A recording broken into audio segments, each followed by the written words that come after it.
Une question de santé maintenant. La danse, activité plutôt pratiquée par les jeunes filles, aurait de réels bénéfices pour les femmes plus âgées. Au-delà de 40 ans, elle permet non seulement de soigner ses articulations, mais aussi de renforcer ses muscles. Alors certaines n'ont pas hésité à ressortir le juste corps. Reportage à Lille de François Moisson et Tanguy Jouard. Aucune fillette en tutu dans ce cours de danse classique à Lille, mais de plus en plus de femmes mûres âgées de plus de 40 ans. C'est le cas d'Isabelle. Elle a soulevé sur le tard une passion de jeunesse.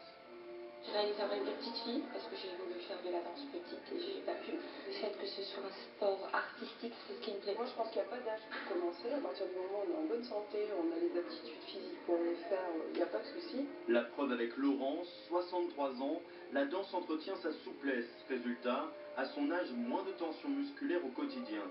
Avec 1h30 de pratique chaque semaine, Anne, elle, garde un corps tonique. Ça fait travailler le dos, les jambes, les bras, les pieds. Ça fait travailler toutes les parties du corps. Pour éviter tout risque de claquage, la professeure doit adapter les exercices en fonction de l'âge de ses élèves. Il faut faire attention, là tout à l'heure je parlais de la nuque, on n'écrase pas les disques entre les vertèbres cervicales, qu'elle travaille avec les abdominaux. C'est la sollicitation mécanique sur les articulations qui donne ce renforcement osseux de concert avec le renforcement musculaire.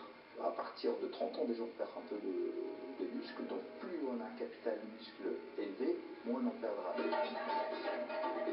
Autre ambiance dans ce cours de danse africaine. Comme leurs camarades plus jeunes, Marie-Jo et Catherine tiennent le rythme avec le sourire. On ne pense plus à rien, que ce soit avec la musique, avec la danse, on se vide la tête et le corps. L'énergie, et puis le partage, la joie, d'être ensemble. Oui, la danse africaine est une danse bénéfique évidemment pour le corps et ses articulations. Elle se danse pieds nus déjà, donc ça nous permet de reprendre contact avec le sol, avec les appuis. C'est une position qui est pliée. Alphonse Thieroux le dit bien dans ses livres, c'est la position doublée qui s'inspire de la forme de l'instrument de musique, du mortier. Voilà, d'être plié en appui. Du coup pour les genoux, on permet vraiment de les huiler assez régulièrement. Au niveau des cuisses, ça permet de renforcer aussi le quadriceps et aussi tout le muscle qui se trouve autour du genou.